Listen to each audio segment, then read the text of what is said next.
Hey, Hi there, how's it going? pretty good. How are you? Good. Thanks so much for doing this. Thank you so much for letting me reschedule last minute. It Oh, was of course.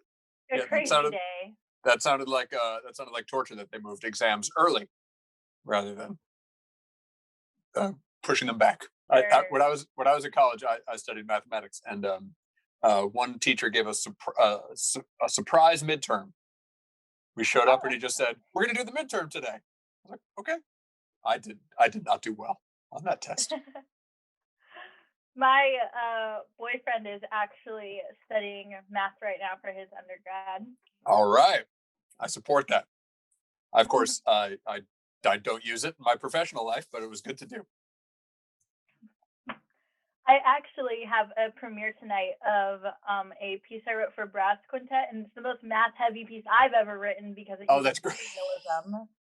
That's great. Oh, that's wonderful. Will the players get to be together for that, or is it? Yes, so so they're all together. We have this giant stick where we have to measure 6 feet apart for every musician, and we don't get to have an audience, but it will be live streamed, so it's fun. Oh, that's great. Congratulations. That's wonderful. Thank you. All right, so on with our show. Congrats on the release of the soundtrack last week. How has the response been since that came out? It seems to be positive. It's always you never entirely know with a cartoon that's geared towards kids, because most kids don't tweet about it if they see something and enjoy it. So it's but it seems like the response of cartoon fans who are online seems to be positive, which is nice, because with these things, especially the way Netflix works, where you finish the whole season before you put it out there. We've been working on this for a long time, so it's nice to finally have it out there. How do you see the contrast between now having worked with Netflix and also having worked with Disney on other series? I don't know if I've gotten to see it that much, just because the team that I'm working with on Kid Cosmic, which is Craig McCracken, and also a lot of the directors and artists, were on the last show I did with them over at Disney. Um, No. and so most of my interactions have been with them.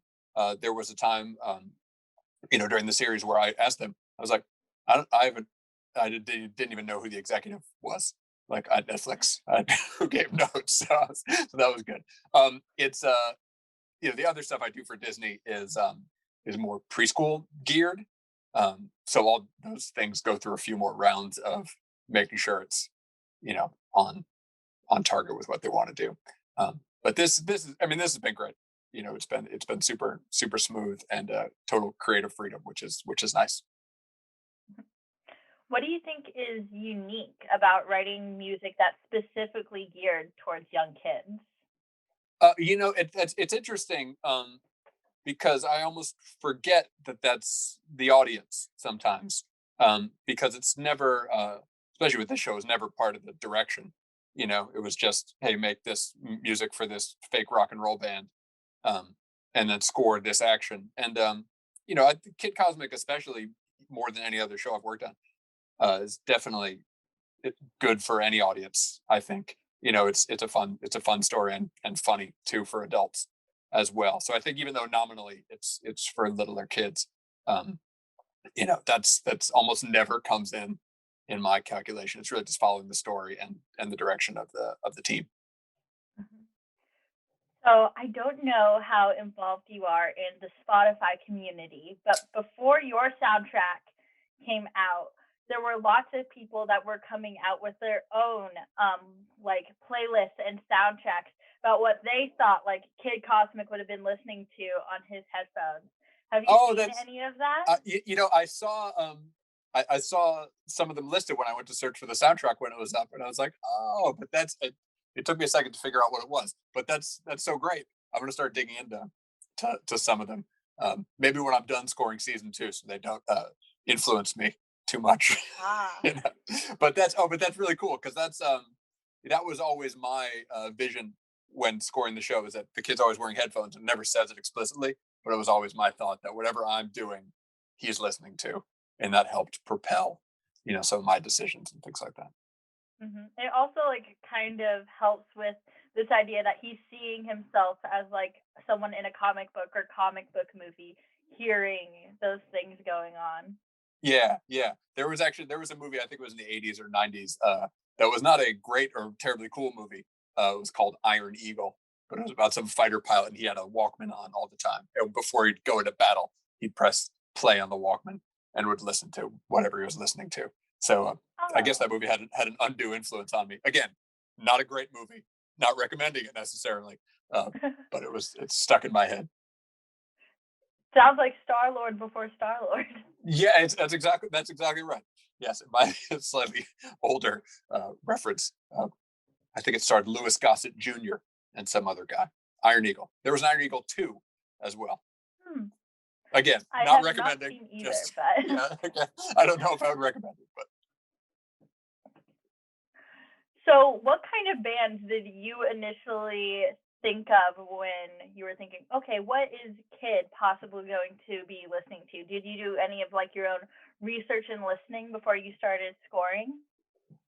Craig gave some pretty specific guidance. Just like on our last show, Wander Over Yonder, when I was brought in, Craig had an idea of sort of the world in musically that he wanted for the show.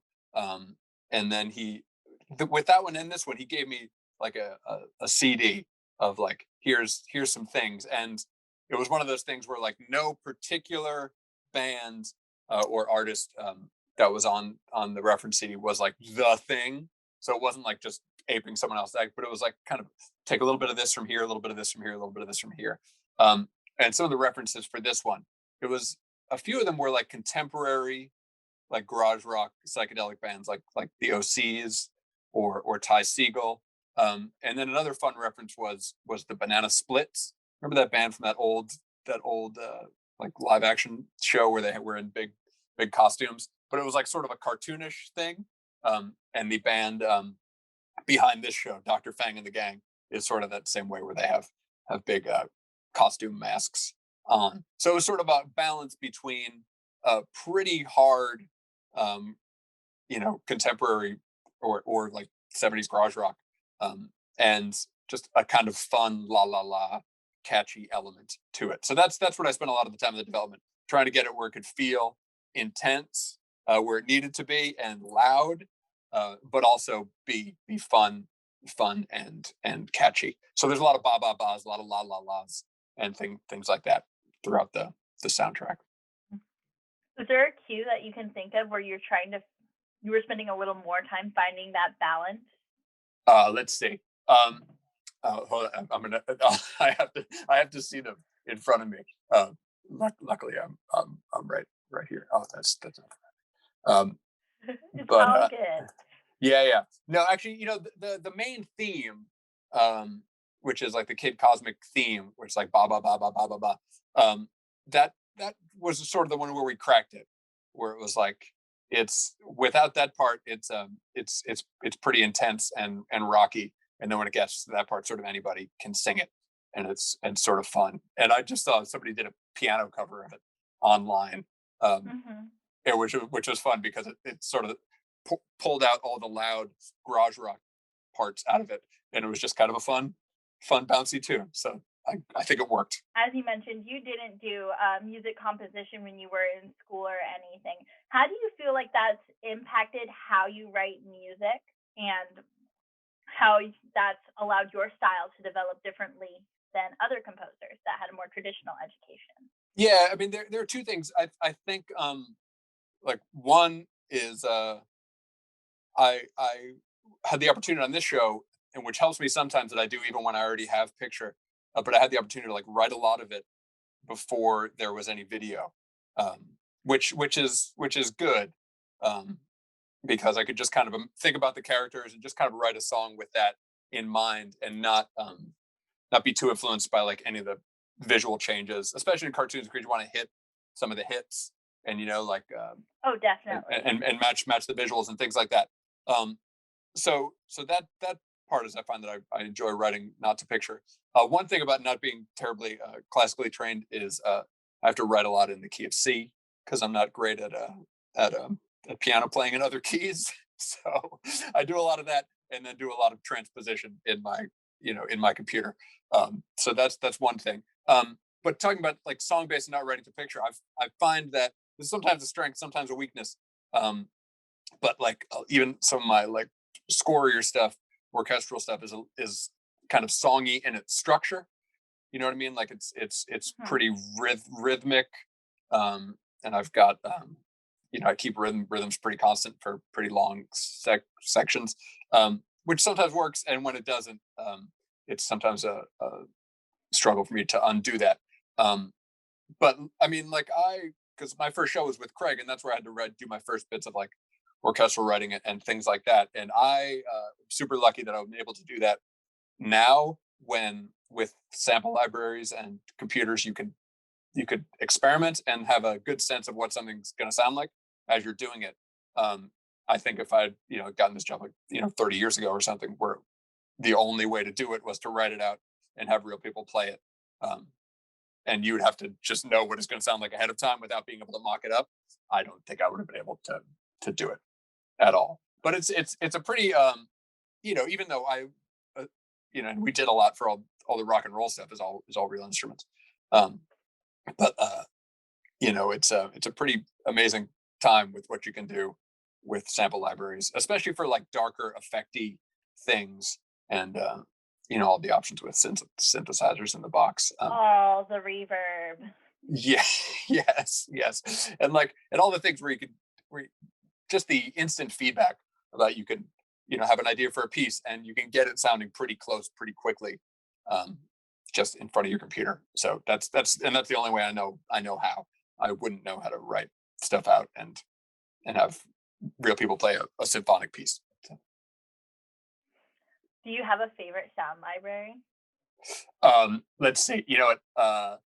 I'll tell you the most useful one for scoring this show for me was a new one from Project Sam in their like Symphobia series. The last one was Pandora, and the reason is it has tempo. This is really getting deep into software stuff, but it has like tempo synced risers and like tempo synced Mhm. swells. So it's like rather than having to take just like a cymbal swell that's a certain length and try to make it work with what's going on, you can just press it, and you want it to peak like 6 beats out, and it just does it automatically, and it sounds awesome, and it saved so much time, and like you're Oh able my to gosh. hit. So, Mhm. yeah, and there's even like full like full sectional swells and effects that all like peak tempo synced, which is it saved me so many hours. It's magical.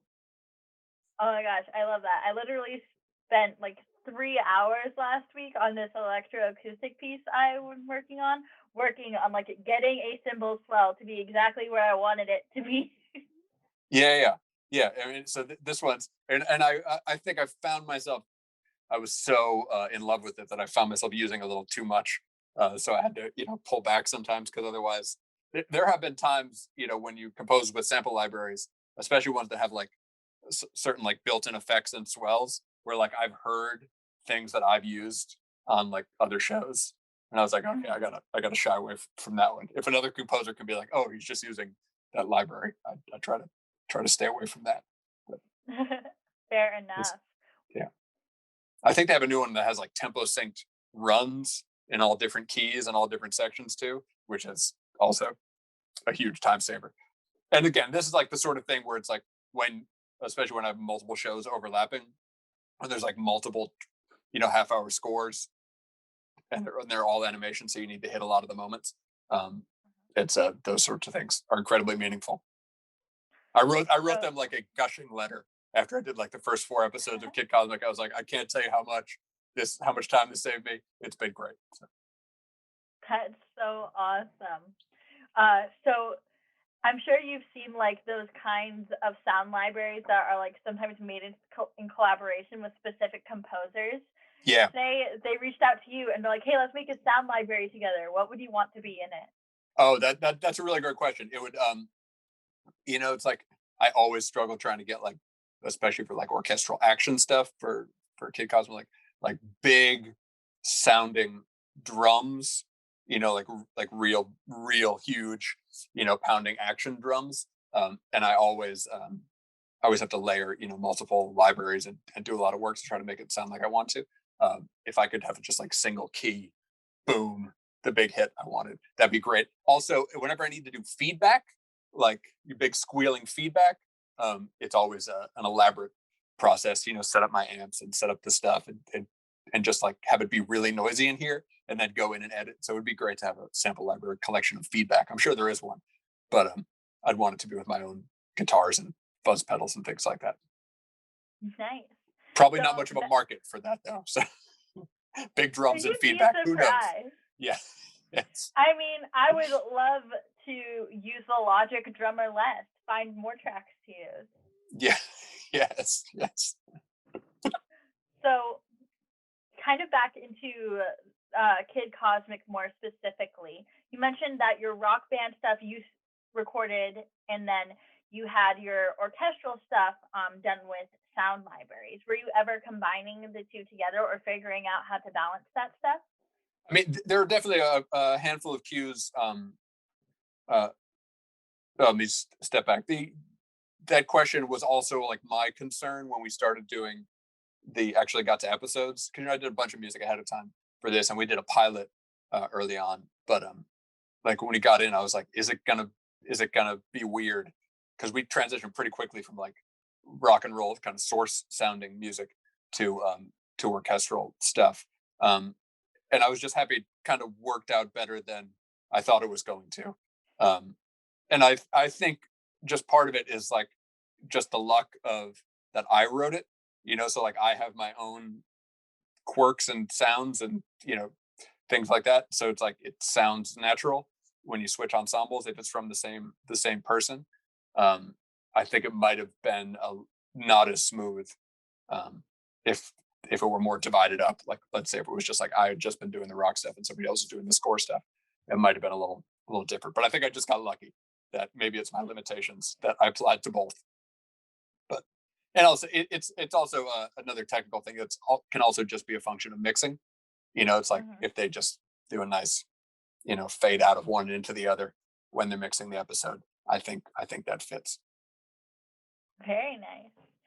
Did you have a favorite character to score for when you were doing this? Yeah, my favorite scenes are tuna sandwich, the precognitive cat, and one of the hardest episodes to do, but it was the most fun and most rewarding was his first episode where it's he's like a truck stop cat. So whenever he does all this his action, it's kind of like this ZZ Top kind of trucker music. And then when he starts having visions of the future and his third eye flashes, um, we did a pretty John Carpenter thing. So that was really fun to do because both types of those music uh, were are fun for me. So I enjoyed that. However, I remember it being one of the most, again, on a technical composer level, one of the most difficult episodes to deliver because like every time we switched from synth to ZZ Top to then like orchestral stuff, it was a different cue, so a different logic project for me. So there ended up being like 50 or 60 short cues that I needed to deliver for that, all with different stems and things like that. So that was that. But in the end, it was rewarding. Nice.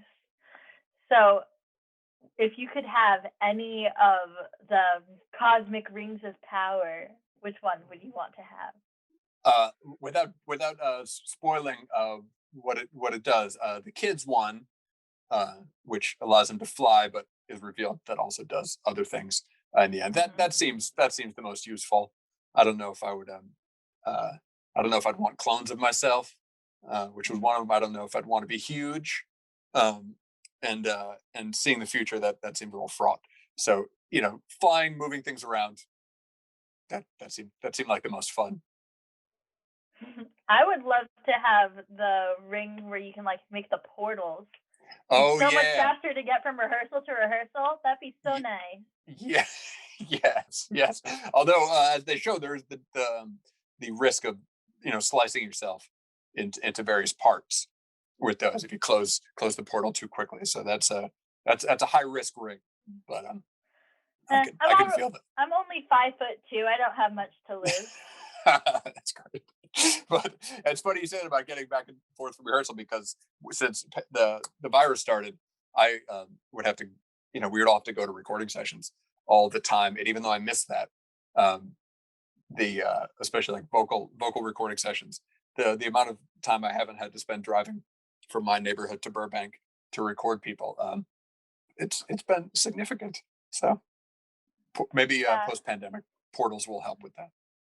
that would be nice. I'm living in Nebraska now, but I am originally from California, so I am no stranger to, being in traffic for so many hours. Yes, yes. What do you find to be the biggest sound difference, if there is any, between going to recording sessions and just recording in your studio?